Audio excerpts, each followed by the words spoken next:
গেছিলাম দুজনে মিলে 20 টাকার কিছু কিনতে, তো ওইটা না কিনে চলে গেলাম রেস্টুরেন্টে। তো কি দিয়ে কি হলো দেখতে থাকো আজকের ব্লগটা, আশা করছি ভালো লাগবে।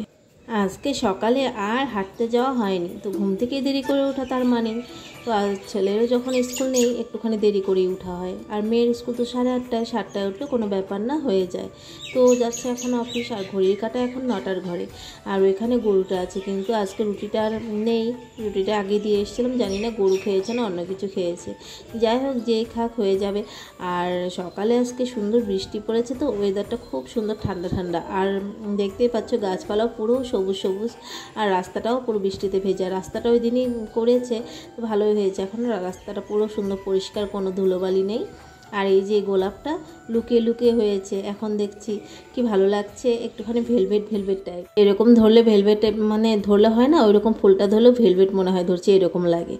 যাই হোক, ফুলটা খুব সুন্দর হয়েছে, কিন্তু ফুলগুলো না এখন আর বড় হচ্ছে না, প্রথম প্রথম বড় হচ্ছিল ওই গোলাপগুলো।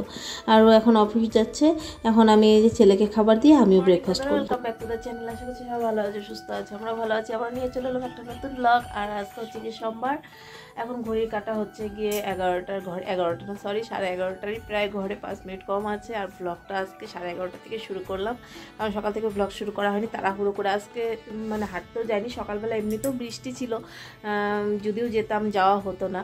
আর তার মধ্যে পাটা ব্যথা, তো পাটা ফুলেছে, ও বললো যে 2টা দিন পাটাকে রেস্ট দাও, এখন যাবে না, এখন যেতে হবে না। তাই বলে আজকে আর যেতাম না, কিন্তু বৃষ্টি হলো। ও বললো যে সকালে ও পিটিতে যাবে, তখন দেখে 4:30টার সময় একবার উঠেছে, বৃষ্টি হচ্ছে, তার 5টার সময় বৃষ্টি হচ্ছে। তো যখন বললো না বৃষ্টি হচ্ছিল, তখন এতটা খুশি লাগছিল যে এমনিও তো যেতে পারতাম না, ভালো হয়েছে বৃষ্টি হয়েছে, যাওয়া হয়নি, নাহলে না মনটার মধ্যে একটা কেমন যেন লাগে, গেলাম না, এটা আর কি, গেলে ভালো হতো, এরকমই আর কি। যাই হোক, বাইরে থেকে সুন্দর হাওয়া, ওয়েদারটা দারুণ। দেখো রৌদ্র কিন্তু নেই, হালকা একটুখানি উঠেছে, যদিও সকালে বৃষ্টি হয়েছে তো, আর পুরো সবুজ হয়ে গেছে। তো চলো আজকের ব্লগটা এখান থেকে শুরু করছি, দেখতে থাকো আজকের ব্লগটা, আশা করছি তোমাদের ভালো লাগবে। জানি না কি দেখাবো আজকের ব্লগে, না দেখাবো, তো চলো আজকে সুন্দর দিনকে তোমাদের সঙ্গে শুরু করা যায়। সবজি কেটে কেটে নিলাম, ভিন্ডি ভাজা, এখানে আলু কেটে নিয়েছি এঁচোড়ের জন্য, এই যে এঁচোড়টাও কেটে নিলাম। এঁচোড় কাটতে তো মানে কি বলবো, হাতা আঠা লেগে যায়, তেল ঠেল মাখিয়ে কেটে নিলাম।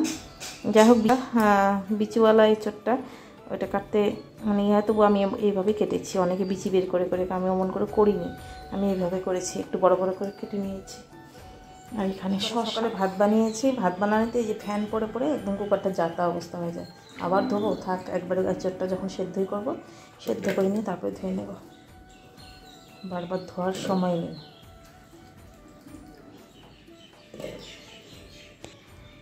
যে এটার মধ্যে আমি দিয়ে দেবো নুন, আর দিয়ে দেবো সামান্য হলুদ গুঁড়ো, দিয়ে দেবো জল, 2টো সিটি মেরেই নামিয়ে নেব। একটু হলুদ গুঁড়ো দিলে না কাঁঠালটার মধ্যে কাঁঠালের যে ইয়েটা হয় ওটা বেরিয়ে যায়, খেতে ভালো হয়। মানে মেটে কিছুটা, আর হচ্ছে কি কিছুটা মাংসের চর্বি, তো এটাকে ছোটো ছোটো করে কেটে রেখে দিলাম এঁচোড়ের জন্য। এখানে কড়াইয়ের মধ্যে দিয়ে দিয়েছি সর্ষের তেল, আর আলুগুলোকে দিয়ে দিলাম, আলুগুলোকে একটু বড় বড় করে টুকরো করে নিয়েছি। আর এখন একটুখানি ঢাকা দিয়ে দেবো, আর আলুটা ভাজা হতে থাক ওইখানে। এখানে এঁচোড়টা সুন্দর সেদ্ধ হয়ে গেছে, দেখো হলুদ দিয়ে সেদ্ধ করলে না এঁচোড়টা খেতেও ভালো হয়। আর এঁচোড়টা বড় বড় টুকরো করে কেটেছি, তো খুব ভালো হয়েছে, এঁচোড়টা ভালোই ছিল। ওই পাশের ঘরের দিদি দিয়েছিল খেতে, কারণ ওনার বান্ধবী ওনাকে খেতে দিয়েছিল, তো বলে অত বড় এঁচোড়টা আমরা তো খেতে পারবো না, তাই ওইখান থেকে আর কি দিয়েছিল, ভালোই আছে এঁচোড়টা। আর এখানে এঁচোড় ভাজা হচ্ছে, একটুখানি বেশি করে তেল দিয়ে এঁচোড়টা ভেজে নিচ্ছে। আর এই যে দেখো ও বাইক নিয়ে মানে অফিসের থেকে চলে এসছে, ওইটাই দেখলাম, বাইকটা রেখেছে ওইখানে। আর আমার এঁচোড়টা হলে রান্নাটা হয়ে যায়, তো একটুখানি বেশি করে তেলে এঁচোড়টা ভেজে নিলে না খেতেও ভালো লাগে, আর এঁচোড়ের তখন রসাটা না খুব ভালো হয়। তো দেখো এখানে লাল লাল করে এঁচোড়টা ভেজে নেবো, আস্তে আস্তে করে ভেজে নিচ্ছি, গ্যাসের আঁচটা বাড়িয়ে দিয়ে ভেজে নিচ্ছি। তো দেখো সুন্দর লাল লাল করে এঁচোড়টা ভাজা হয়ে গেছে। সর্ষের তেলের মধ্যে দিয়ে দিলাম তেজপাতা আর শুকনো লঙ্কা ফোড়নে, আর দিয়ে দিলাম গোটা জিরে। ওটা দেওয়ার পর দিয়ে দেবো কুচানো পেঁয়াজ, একটা বড় সাইজে কুচানো পেঁয়াজ নিয়েছিলাম, আর নিয়েছিলাম কয়েকটা কাঁচা লঙ্কা দিয়ে দিয়েছি, এখানে টমেটো আর হচ্ছে পাকা লঙ্কা রয়েছে, আর রসুন আর আদা এটা পেস্ট করে নিয়েছি, ওইটাকেও আমি এখন দিয়ে দিলাম। আর এই মিক্সিং জারটা ধুয়ে তারপর ওই জলটাও দিয়ে দেবো, দেওয়ার পর কষাবো, কারণ একটু জল দিয়ে কষালে না কষানোটাও ভালো হয়। আর এখানে দিয়ে দিলাম হচ্ছে গিয়ে নুন আর হলুদ গুঁড়ো, জিরে গুঁড়ো, তোমরা চাইলে ধনে গুঁড়ো দিতে পারো, আর দিয়ে দিলাম পরিমাণ মতো লঙ্কা গুঁড়ো, যে যতটুকু ঝাল খাও। দেওয়ার পর এখন এটাকে আমি ভালো করে সুন্দর করে কষিয়ে নেব। কষিয়ে নিলেই তো রান্নাটা টেস্টি হবে, তাই না? তো দেখো এখানে এখন তেল না ভাসা অবধি আমি সুন্দর করে কষিয়ে নেব। আর এখানে আমার দেখো হালকা তেলটা ভেসে উঠেছে, আর দিয়ে দিলাম এই যে মাংসের যে মেটেটা আর হচ্ছে গিয়ে মানে মাটনের মেটেটা আর তেলটা দিয়ে দিলাম। ওইটাকে এখন ভালো করে আমি নাড়াচাড়া করে নেব এই মশলাগুলোর সঙ্গে, তাহলে মশলাগুলো আরও সুন্দর কষে যাবে। আর এখানে যে ইয়েটা আছে একটুখানি নাড়াচাড়া করে নিয়ে তারপর এটাকে গ্যাসের আঁচটাকে কম করে ঢেকে দেবো, যাতে মেটেটা আর তেলটা সুন্দর সেদ্ধ হয়ে যায়। 5 মিনিটের মতো আমি ঢেকে দেবো। তো দেখো 5 মিনিট পর উঠিয়ে নিয়েছি, আর এখানে তেলটাও ভেসে উঠেছে আর সুন্দর কিন্তু সেদ্ধ হয়ে গেছে। যাই হোক এখন এটা কষানো হয়ে গেছে, দিয়ে দিলাম ভাজা আলু আর ভাজা এঁচড়গুলোকে দিয়ে দিলাম। দেওয়ার পর এখন যে মশলাগুলো কষিয়েছি ওগুলোর সঙ্গে ওটাকে মিশিয়ে নিতে হবে, নইলে তো আর ভালো লাগবে না। তো দেখো এখানে মিশিয়ে নিচ্ছি। আর এইভাবে মেটে দিয়ে চিংড়ি দিয়ে তো খেয়েছো, অন্য নিরামিষও খেয়েছো, একবার এইভাবে মেটে আর মানে মাংসের যে তেল হয় ওটা দিয়ে একবার এঁচড় বানিয়ে খেয়ে দেখো, দারুণ লাগে খেতে। তো দেখো সুন্দর কষিয়ে নিয়েছি, এটাও 5 মিনিটের মতো কষিয়ে নিয়েছি, যাতে এঁচড়ের ভিতরে আর হচ্ছে গিয়ে আলুর ভিতরে মশলাটা ঢুকে যায়, তাহলে তো খেতে ভালো লাগবে। আর হচ্ছে গিয়ে নুন আমি দিয়ে ভেজেছি আগেই, তাই আর কি এখন আর নুনটা দেবো না, যদি হয় তা লাগে তাহলেই দেবো। জলটা পরিমাণ মতো দিয়ে দিলাম। আর এখন একটু নাড়াচাড়া করে গ্যাসের আঁচটাকে মিডিয়ামে রেখে আমি একটুখানি ঢাকা দিয়ে দেবো, যাতে মশলাগুলো সুন্দর মানে এঁচড় আলুর মধ্যে ঢুকে যায় আর ঝোলটাও শুকিয়ে আসে। তো দেখো এইভাবে ঢাকা দিয়ে দিলাম, একটু পরে আমি উঠিয়ে নিলাম, দিয়ে দিলাম 1 চামচ ঘি ছাড়া তো আর এঁচড়টা ভালো লাগবে না, ঘি দিয়ে দিলাম। আর ঝোলটা আমার সুন্দর মাখা মাখা হয়েছে, তোমরা চাইলে আরও মাখা মাখা করে নিতে পারো, আরও ভালো লাগবে। আর দিয়ে দিলাম গরম মশলা গুঁড়ো একটু বেশি করে, ব্যাস হয়ে গেল। এখন গ্যাসের আঁচটাকে অফ করে নামিয়ে নিলাম এঁচড়, মানে মেটে দিয়ে এঁচড়। আর মেটে দিয়ে এই এঁচড়ের রসাটা খেতে এতটা ভালো লাগে, রুটি বা বলো গরম ভাত তার সঙ্গে দারুণ লাগে মেটে দিয়ে এঁচড়। তো নামটা আমি ঠিক দিতে পারছি না, যাই হোক মেটে দিয়ে এঁচড়। এই মেটে এঁচড়ের রসাটা কেমন লাগলো অবশ্যই কমেন্ট করে জানিও, আর দেখতে কেমন হয়েছে অবশ্যই বলো। খেতে তো কেমন হয়েছে ওটা তো বলতে পারবো না, কিন্তু আমি খেয়েছি, দারুণ হয়েছিল, দারুণ, খুব ভালো হয়েছিল। তোমরাও বাড়িতে না ট্রাই করে থাকলে একবার ট্রাই করে খেয়ে দেখো, দারুণ লাগে। তো ওদেরকে সবার খাবার দিয়ে দিলাম, এখন আমি খেতে বসে পড়েছি। এখানে করে নিয়েছি পুঁই পাতার বড়া, আর পুঁই পাতার বড়া আমার হাজব্যান্ডও খুব ভালোবাসে, আমিও ভালোবাসি।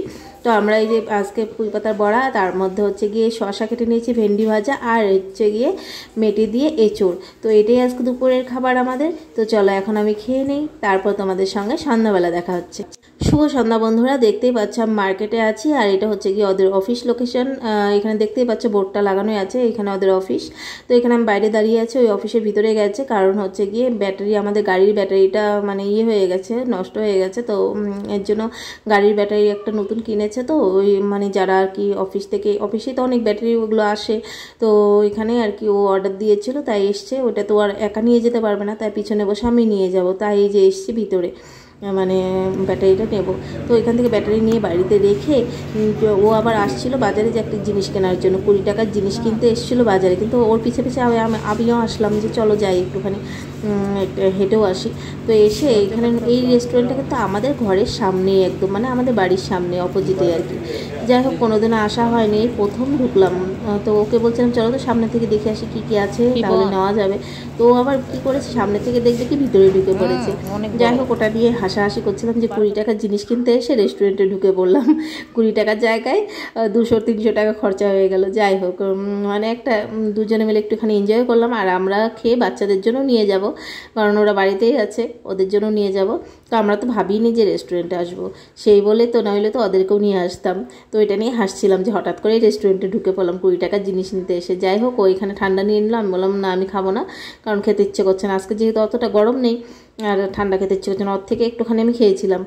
আর হচ্ছে গিয়ে এখানে লেখা ছিল আর কি কুরকুরে মোমো, তো বলো তাহলে কুরকুরে মোমো খাই, যখন ভিতরে ঢুকেই পড়েছি তাই বলে কুরকুরে মোমো অর্ডার দিল, আর 1 প্লেট প্যাকিংয়ের জন্য অর্ডার দিল।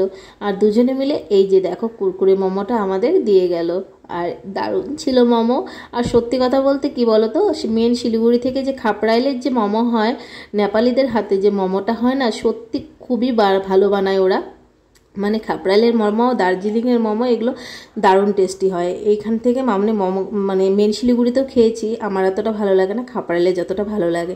সত্যি দারুণ লাগছিল আজকে মোমোটা, এই কুরকুরে মোমোটা। আর এগুলো নিয়ে হাসাহাসি আর খেলাম, আর দুজনে মিলে একটুখানি এনজয়ও করলাম। এই হঠাৎ করে প্ল্যানিংটা কিন্তু দারুণ লাগে, মাঝে মাঝে এরকম আমাদের হয়ে যায় হঠাৎ করে প্ল্যানিং, আমরা তো জানিই না। আমরা এসেছিলাম বাজারে একটা কিছু নেওয়ার জন্য, কিন্তু রেস্টুরেন্টে ঢুকে পড়বো, তারপর ভালোই একটুখানি এনজয় করলাম, ভালোই লাগলো। আর বন্ধুরা আজকের ভিডিওতে যদি কিছু একটা ভালো লেগে থাকে একটা করে লাইক করো, কমেন্ট করো, আর চ্যানেলটা সাবস্ক্রাইব করা না থাকলে চ্যানেলটাকে সাবস্ক্রাইব করে পাশে থেকো। ফেসবুক পেজ থেকে যারা দেখছো প্লিজ ভিডিওটাকে লাইক করে দিও আর ফলো করে আমার পাশে থেকো।